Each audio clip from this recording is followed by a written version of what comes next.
Minha titulação mais alta é doutor, né? Eu sou doutor na área de comunicação. Minha graduação foi em artes plásticas, né? Então eu sou formado em artes plásticas e venho de uma família assim de pessoas que sempre tiveram envolvidas com arte, né?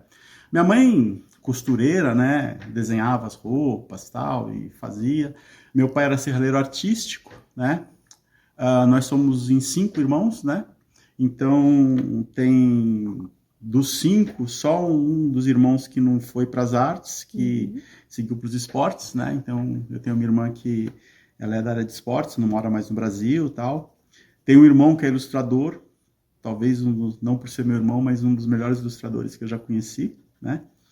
E assim, vem de uma família pobre, né? Literalmente pobre, né? Eu nunca estudei em escola particular, né? Na verdade, ninguém de casa nunca estudou em escola particular. Uma vida difícil, né? A questão principalmente da cor, né? Então eu sempre tive que fazer um pouquinho a mais, né? Para meio que provar a minha capacidade, ou para provar que eu tinha capacidade de fazer aquilo, né? Comecei a dar aula na graduação, antes disso, ser professor sempre foi uma vontade, eu posso dizer que sempre foi um sonho, né? Quando eu era moleque, eu gostava muito de ver um programa do Chico Anísio que tinha um profeta, que era um personagem, né?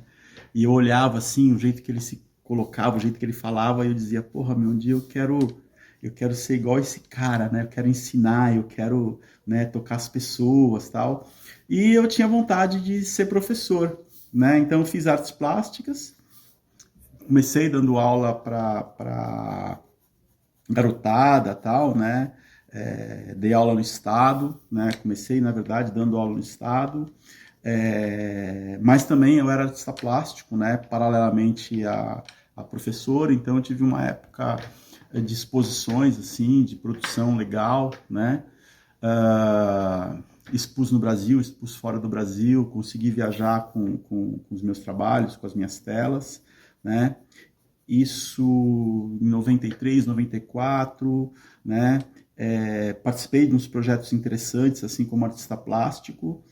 Em 99, 2000, eu comecei a dar aula em escolas de ensino técnico, né? Na época eu estava montando uma franquia de uma escola de arte, né? Só que aí eu acabei não dando conta de tudo. Tinha um estúdio, tinha um ateliê também em São Caetano. E aí eu acabei fechando, né? Depois de 6 anos eu fechei a escola, fechei o ateliê.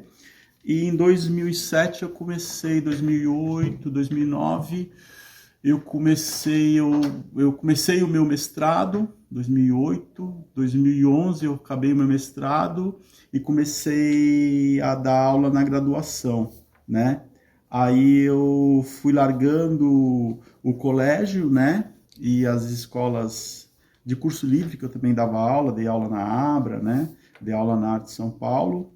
E aí fui mais me dedicando ao ensino na graduação.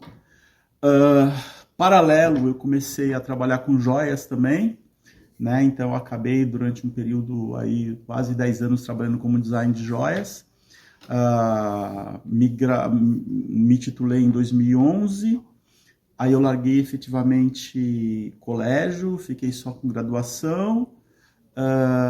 Comecei a desenvolver um trabalho de tatuagem, que eu sempre gostei.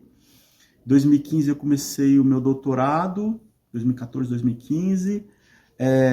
Defendi minha tese em 2019, né, uma tese que tinha como pano de fundo semiótica da imagem, e eu utilizava a tatuagem para falar de um processo que eu chamo de obsolescência do corpo e do sujeito, né?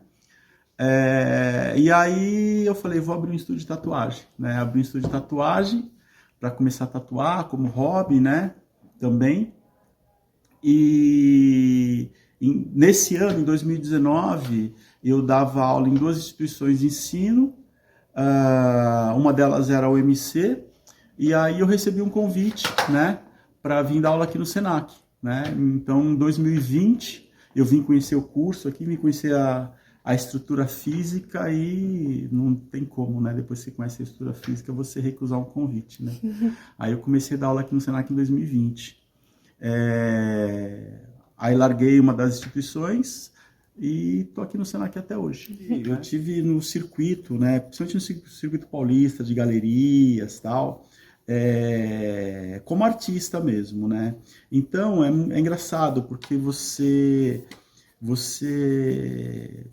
tem artistas negros, né?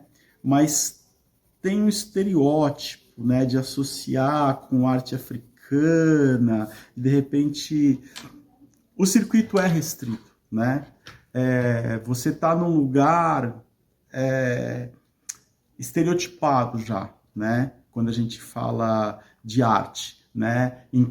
Inclusive fazendo um recorte, né? De que se a arte é produzida por um negro, a arte é negra. E não é, né? Não é isso. Então isso é um ponto.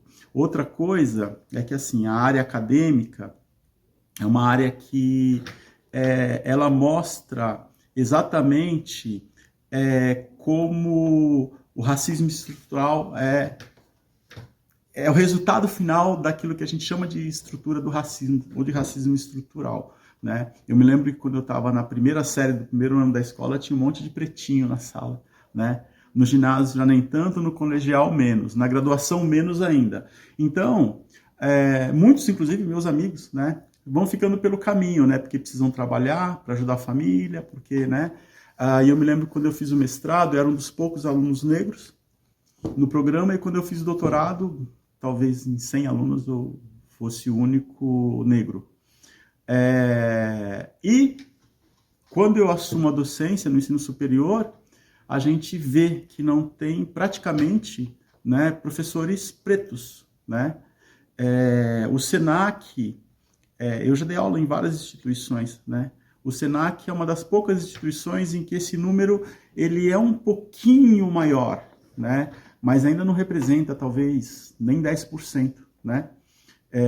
Então isso é muito louco, porque não tem tanto preto, né? Se a gente representa 50% da população de pretos e pardos, por que você não tem metade dos professores pretos e pardos, né? Então, assim, a gente teria que, talvez, né, repensar algumas coisas, né? Eu, em 2023, foi muito, assim, meu olho encheu de lágrima, né? Porque eu estava dando aula, entrei na sala, né? Me apresentei e tal, e uma aluna ficava me olhando, assim, uma aluna preta, né? Ficava me olhando e tal. Aí acabou a aula, ela perguntou se podia conversar comigo, né? Eu falei, lógico, né? Se ela tinha alguma dúvida e tal. Aí ela, com o olho cheio de lágrima também, ela falou, professor, eu sonhei para ver isso, né? Eu tô aqui no Senac, tô no 6º semestre, né? E eu não tive aula com um professor preto, né? Você é o primeiro professor preto que eu tenho aula, eu vou sair daqui do Senac feliz, né? Porque eu tive aula com um professor preto, um professor de ensino superior preto, né? E isso para mim é muito importante, isso para mim diz muita coisa, né? E eu falei, puta, que legal, né, meu? Que legal, né?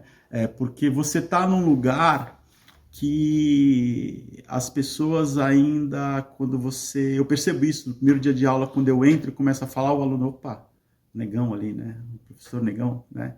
Graduação, né? Então tem uma coisa assim, um desconforto, né? Às vezes não é nem um desconforto no sentido negativo, mas é um desconforto de, opa, peraí, tem alguma coisa diferente aqui, né? Então isso é louco, né? Tem instituição que eu já senti, assim, uma coisa pesada na sala dos professores, né? De eu entrar, por exemplo, e ter lá 50 professores brancos, né? E de repente entra ali o negão, né? Tipo, o pessoal olha assim, né? Será que é professor? Será que é segurança? Né? Será que o que é, né? Uma instituição que eu dava aula, eu me lembro que a gente estava no anfiteatro, né? Comemoração do Dia dos Professores, e a gente estava fazendo uma dinâmica, 800 professores lá, né? Eu olhava assim, eu via muitos professores, né? Homens, héteros, né? A gente nunca sabe. Mulheres também, professoras, num percentual menor, e pouquíssimos pretos, muito poucos. Eu digo que assim, eu acho que eu vou chutar, mas em 800 professores, que o teatro estava todo ocupado ali, devia ter 10, 15 no máximo professores pretos, né? Só que foi engraçado que em um determinado momento eles separaram os professores para dinâmica, os especialistas, os mestres e os doutores, né? Então, nós éramos uns 50 doutores, mais ou menos, ali. E, basicamente, todos os pretos que foram pro lado dos doutores, ou melhor, praticamente todos os pretos estavam do lado dos doutores. E era engraçado o olhar né? Direcionado pra gente, né? Tipo, opa, né? O que está acontecendo aqui, né? Então, e a gente percebe, né? Você, quando você é preto, você aprende a perceber, você sente, na verdade, né? Os olhares, né? Então, você sabe quando um olhar ele é de indiferença, quando é um olhar de medo, quando é um olhar de, né? É muito louco isso, é muito, muito engraçado, né? Mas eu me divirto um pouco com isso também, né? Que eu levo isso muito na boa, né? E é isso. É isso. O Perfeito. que, assim, potencialidade, caráter. Eu vou falar o que eu falo muito pro meu filho, né? Eu tenho um filho de 26 anos, né? E meu filho é branco, né? É, a mãe dele, né, era filha de italiano e tal, ele só puxou a mãe, né? Mas é engraçado, porque eu falo que cor caráter não tem cor, né? Capacidade não tem cor, honestidade não tem cor, potencialidade não tem cor, né? Independente da sua crença religiosa, independente da sua posição social, né? Independente da sua cor, eu acho que você tem sempre que dar aquilo que você tem de melhor, né? Respeitando os espaços, respeitando o próximo, né, como ser humano, respeitando, né, esse mundinho redondo, né, que a gente tem, né, porque se a gente não fizer isso, inevitavelmente a gente vai ter que abraçar o Elon Musk e morar em Marte, né, porque aqui não vai dar mais, né. Perfeito.